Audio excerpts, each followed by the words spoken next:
Shalom, shalom. Je vous salue dans le beau et précieux nom de notre Seigneur Jésus-Christ. Je voudrais partager une parole avec toi pendant ce petit moment. Le thème de ce partage est « Qu'est-ce qui conduit votre vie ?» Qu'est-ce qui conduit votre vie? Nous constatons qu'aujourd'hui, la plupart, nous sommes conduits par certaines choses. Et lorsqu'on parle de conduit, on fait allusion à ce qui guide notre vie, à ce qui contrôle notre vie, à ce qui dirige notre vie. Et le plus souvent, nous constatons que notre vie est dirigée, contrôlée et même guidée par certaines choses. Nous allons lire le livre de Ésaïe, le chapitre 43, à partir du verset 18 au verset 19. La Bible dit au verset 18, « Ne pensez plus aux événements passés et ne considérez plus ce qui est ancien. Voici, je vais faire une chose nouvelle sur le point d'arriver. Ne la connaîtrez-vous pas? Je mettrai un chemin dans le désert et des fleuves dans la solitude. Ne pensez plus aux événements passés. » Nous constatons que le plus souvent, beaucoup sont conduits par le passé. Et le passé affecte leur vie, le passé influence leur vie et contrôle leur présent et finit par hypothéquer leur futur. Et le plus souvent, la plupart des personnes qui sont prisonniers de leur passé n'arrivent pas à vivre un futur glorieux. Ce n'est pas parce qu'on a connu un passé douloureux, on a connu un passé vraiment pas agréable, que nous allons laisser ce passé contrôler notre présent et nous empêcher de vivre notre futur. Tu peux avoir connu des problèmes autrefois, avoir connu même des défis, avoir été déçu, avoir été même brisé, blessé par des personnes. Mais tu ne peux pas laisser ce passé contrôler ton présent aujourd'hui. Parce que lorsque tu laisses ton passé contrôler ton présent, tu deviens prisonnier de ton passé. Et le passé finit par t'empêcher de vivre un futur glorieux. Toutes les déceptions du passé font que la plupart de certaines personnes continuent toujours de penser passé au lieu de penser présent et de se préparer pour vivre un futur merveilleux, un futur agréable. Nous laissons toujours le passé nous guider, le passé nous contrôler, le passé nous influencer. Et ce passé nous empêche de voir réellement le plan du Seigneur et la volonté parfaite de Dieu, afin de pouvoir nous prédisposer à vivre un futur merveilleux, un futur glorieux. Nous parlons en premier point de ne plus penser aux événements passés.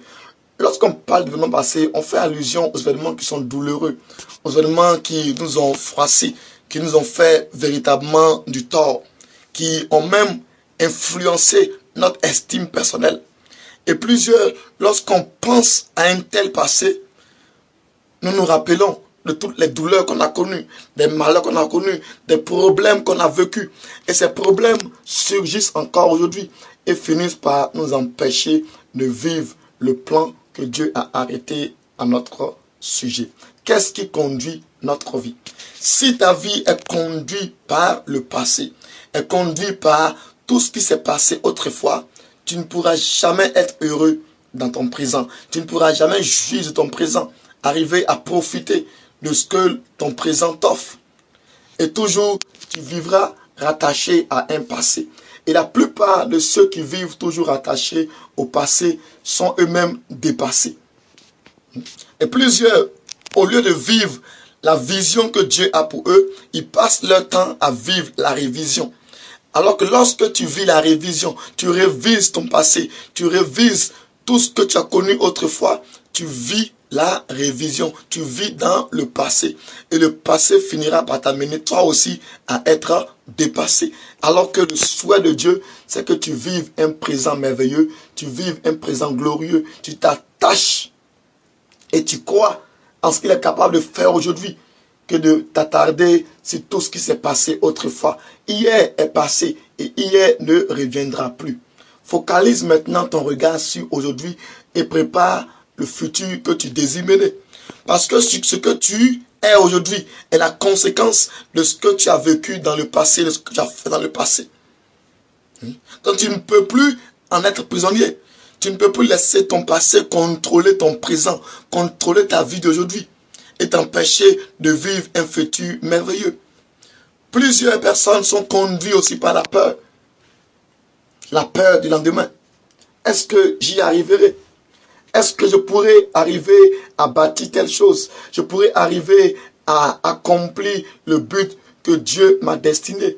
Est-ce que je pourrais arriver à vivre une vie de sainteté, une vie de sanctification? Est-ce que j'y arriverai? La peur fait que le plus souvent, beaucoup de personnes ont peur d'agir, ont peur de passer à l'action, ont peur de manifester leur capacité, de manifester leur potentiel, d'accomplir de ces grandes choses, parce qu'ils ont peur d'échouer. Le Dieu même que nous servons n'a pas réussi le premier coup. Dieu a échoué avec Adam et Ève.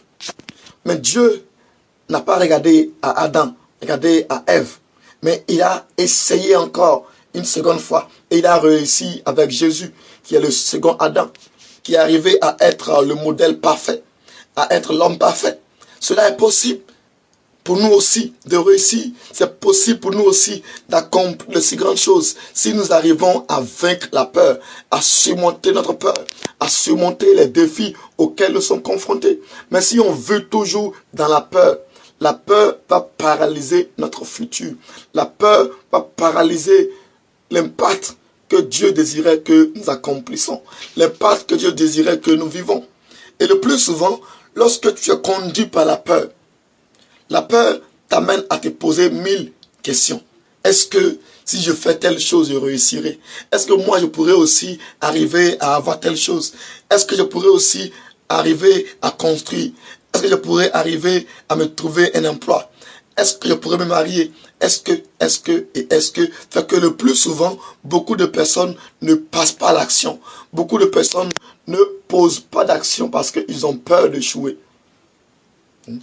Tu ne peux pas être conduit par la peur. Tu ne peux pas laisser la peur paralyser ta vie. La peur t'empêcher de te lancer. La peur t'empêcher de prendre des initiatives. Le but que Dieu attend de toi, c'est que tu ne laisses pas la peur te conduire. Tu ne laisses pas le passé te conduire. Et plusieurs aussi sont conduits par le désir d'être approuvés. Ils veulent toujours que les hommes les approuvent, que les hommes soient d'accord avec tout ce qu'ils font. Et pour ça, ils sont prêts à se compromettre, prêts à tomber dans des pièges, prêts à tomber dans la corruption, prêts à faire des choses regrettables, des choses malheureuses, parce qu'ils veulent que tout le monde les approuve, que tout le monde les célèbre.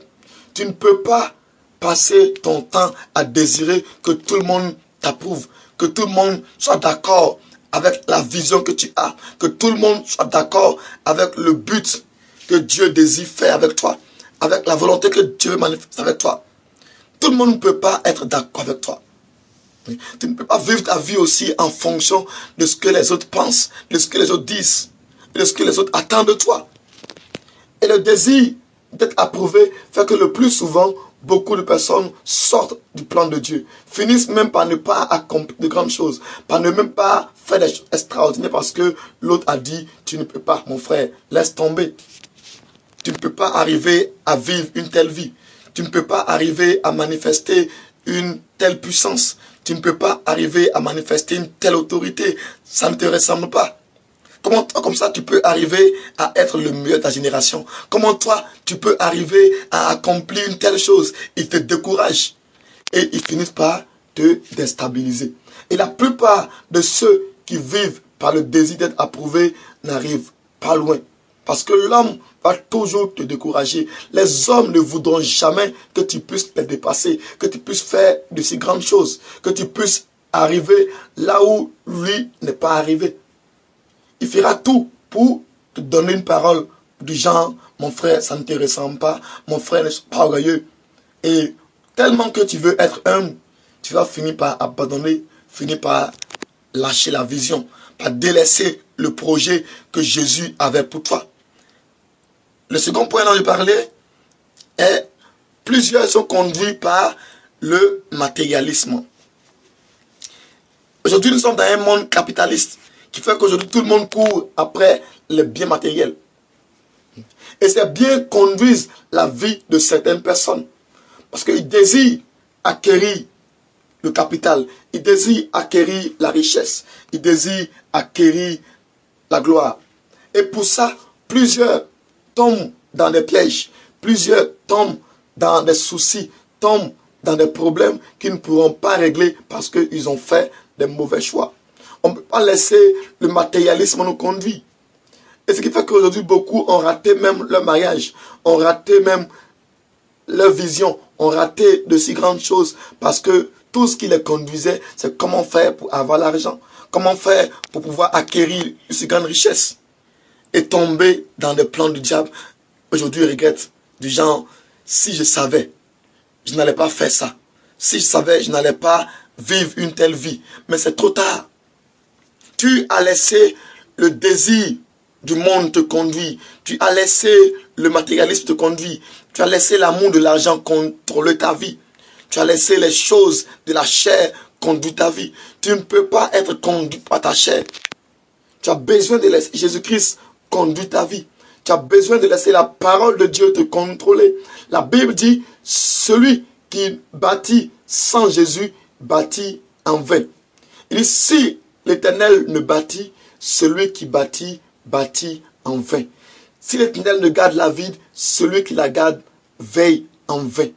Tu as besoin de laisser la parole de Dieu te conduire. Tu as besoin d'être sous l'effet, sous l'influence de la puissance de Dieu. Si Jésus conduit ta vie, tu iras loin. Si Christ conduit tes faits et gestes, tu arriveras à accomplir de si grandes choses. C'est possible de laisser Christ te conduire. C'est possible de laisser la parole de Dieu t'influencer, de laisser Christ être au centre de ta vie. Mais si la chair, le matérialisme, la peur, le passé est au centre de ta vie, l'orgueil, la colère, la convoitise, si toutes ces choses te gardent, si toutes ces choses te contrôlent, te guident, t'influencent, te dirigent, tu ne sauras pas arriver à accomplir le but pour lequel Christ t'a appelé. Résiste-toi maintenant, mon frère, ma soeur, résiste-toi, c'est possible que tu arrives à corriger ton présent afin que ton futur soit glorieux. Le passé, c'est fini. Hier est déjà passé. Corrige maintenant le présent dans lequel tu es. Et certainement, tu pourras vivre un futur glorieux, un futur merveilleux. Que Dieu te bénisse et qu'il te donne de ne plus penser au passé, de ne plus t'attarder sur tout ce qui s'est passé autrefois. Mais focalise ton regard sur Jésus. Aie ton regard fixé sur le Christ. Et certainement, tu réussiras. Demeure béni et à la prochaine.